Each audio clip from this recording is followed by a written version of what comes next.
This is a clip from an earlier live stream. I know you're going to like it, so the link to the full video is down below. Check it out. I'll see you over there.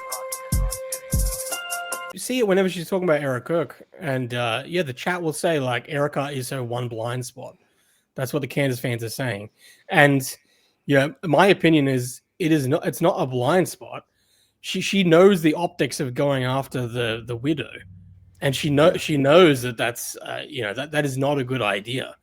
But I believe that she will eventually go after Erica.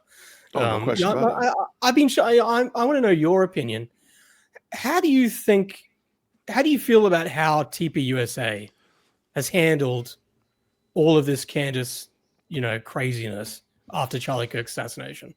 That's a great question. Thank you so much. I think TPUSA has made a lot of mistakes, in my opinion.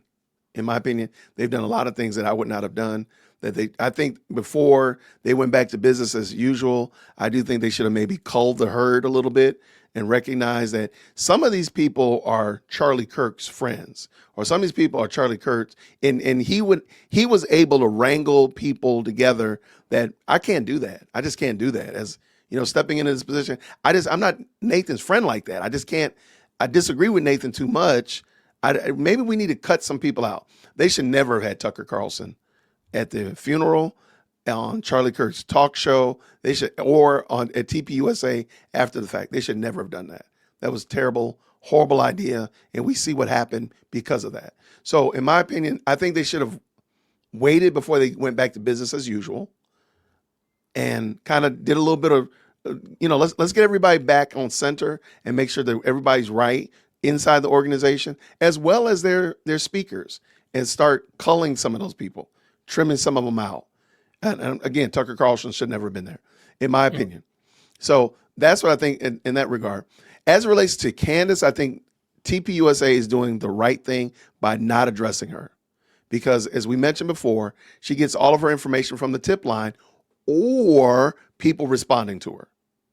So at the current moment, everything now, I'm praying, Nathan, that they already have a truckload size of lawsuits ready to drop on Candace in a moment. Once the judge says they can, sue the dickens out of her. I mean, sue her to her eyeball. I mean, take her weave, take her shoes, take everything. But right now, don't say a word. Just as much as it pains me to see it, because I'm like, dang, I would want to defend myself. I would want to correct mis-airs and such of that nature. And yeah, people are being attacked. Just leave it alone until further notice. Leave it alone. So I think they did wrong about going back to business as usual. They should have just stopped. Everybody would have respected, say, hey, we got Erica here. We got a brand new grieving spouse as a CEO. Maybe we don't need to go back to business as usual. And I don't think anybody would have disagreed. However, them not addressing Candace, I think, is the smartest thing they could do. See, I think my issue is that they did address Candace too often.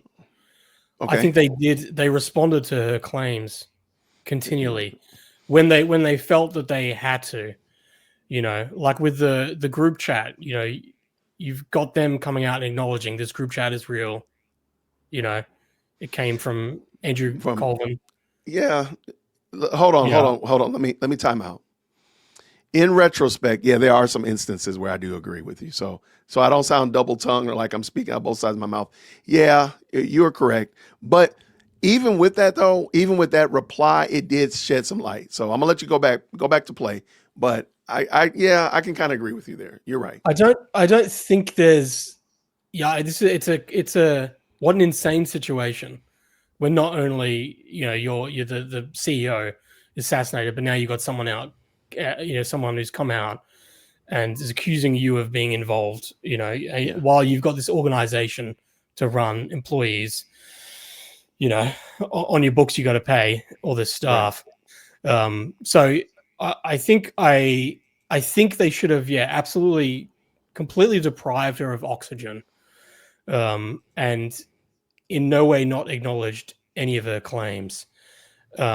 Or I think they should have started calling her out earlier, because I think they did something halfway, They did something in between. So I think they kind of got caught in her crosshairs, acknowledged a lot of what she was saying. They gave her too much oxygen, and I think they've waited too long to come out hard against her, that she's actually done a good job of undermining the organization now and throwing enough mud that it's stuck. So I think what it would have meant for TPUSA to come out against her, to do it now, I think it's too late. I think she's done a good job at undermining them, But there is no right way to do this, and at the same time, I think you also have to look at Charlie Kirk. I think Charlie Kirk also made some mistakes as well before he died, and I think this strategy that they took up, I think he kind of led with as well before he died. He didn't call out Candace Owens, he didn't call out Tucker. It seems like he was very, very loyal, or he was very much, like you were saying, he was very much concerned about keeping this coalition together and not having infighting. Right. And so, I think, again, my concern is that she's going to start attacking Erica and start chipping away at her. And when Candace said, Erica hasn't come out and said to stop. If she will, then I will. I think by the time this does blow up and Erica starts pushing back, my concern is that Candace will sufficiently undermine Erica so well that when she does start to push back, people are then going to have turned on Erica. That's fair. I can totally dig that, and again, I think there's somebody said it earlier. Humans make mistakes. There's a lot of reasons. I don't know what I would have done in that situation if I were Charlie and this happened to my wife, or I don't know what my wife would have done if I was Charlie. I don't know. I can't even begin. So sure, there are a lot of mistakes made, but I do think recognizing properly where the attack is coming from and starving that of attention at this point, even though there have been missteps, I think is the right thing to do. This is the thing with the whole conspiracy theories thing. No matter what you say, you only give validity to the conspiracy. No question. Right. That's where it's lose. And it. I'm gonna bring up another point as well, but this is one of her people that support her. This is a comment that they made, and I felt like it really did encapsulate all of the wordsmithing and lyrical gymnastics that she does. And this person said this: she didn't say they murdered him, because this is about the betrayal. That's a straw man. She said they betrayed him, and I said, well, in the video I did earlier, I said, where did they betray him? Did they take like his favorite parking spot? Did they take his favorite coffee mug out of the shared kitchen? How did they betray Charlie Kirk? In murdering him. There's no other way around it. There's no other way to say they betrayed him with anything else. Well, what would be the most important example of betrayal? Taking the guy's life. Like, come on. And then betrayal doesn't even imply any crime of any kind. I didn't understand why he says that, because sure, I could betray Nathan by not being online on time when he sent me the email. I might have betrayed him. He might have felt betrayed. Did you feel betrayed when I did that? I did. By any chance? You did? Okay. Okay. Well, I apologize, friend. I apologize. But that's not a crime. I think it's fair to say, right? But if I happen to betray your trust, you gave me your house key to watch your house, but I betray your trust and kind of cleaned out your house, I think that's fair to say that might be a little bit different. So maybe betrayal isn't always a crime, but come on now. That's crazy work. This is like with the, I posted those clips from the book club. Gotcha. Yeah. That she copyright struck me for. And, in that she's talking about how Charlie Kirk was betrayed by Trump. Yeah. And how he gave his life to politics and he was betrayed. And then she goes on to say they give you a boulevard after they kill you. And it's like all in this rant, it was Trump, feds, they killed you. They did this to Martin Luther King, blah, blah. Israel. Don't forget Israel. Israel. I've got a clip of her where she just flat out lays out, that TP USA pretty much like took Charlie Kirk down because his opinions on Israel were changed. She lays out her theory in one clip, and I posted that because I'm like, this is the same fans who will say that she's never insinuated Eric Kirk was part of it. Right. Will be the same ones who've said like, oh, she never said that Israel was behind the assassination.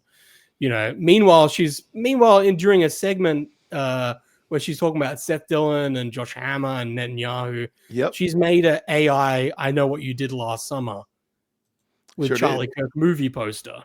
Yep. And it's like, I mean, that's pretty. I don't know how you can say it more than that. Well, I think what she's betting on the fact that, one, I didn't say it directly, so therefore you can't say that. We can understand it, but it would be implied, and I think it would be hard to prove it in a court of law. But somebody's mentioned that the people calling for Candace to attack Erica. This was a post some time ago talking about, well, people are asking Candace to call out Erica Kirk, and Candace said she wouldn't do it, blah, blah, blah. I said, isn't that interesting? Where do you see that conversation coming from, though? You don't see that in my comment section. You don't see that in other sane people's comment sections. You only see it in Candace's comment section and people who think and talk like Candace, that do the lyrical gymnastics, that do the wordsmithing to say something but not really say something, to imply it but not be direct. That's why you see it over there, because you don't see it over here. And because it's all her people. It's her people that are saying it. And therein is the problem. I know you liked that episode. This is actually a clip from a larger live stream. The link is down in the description, so you can go check it out. I hope you enjoyed it, and I'll see you down there. Grace and peace.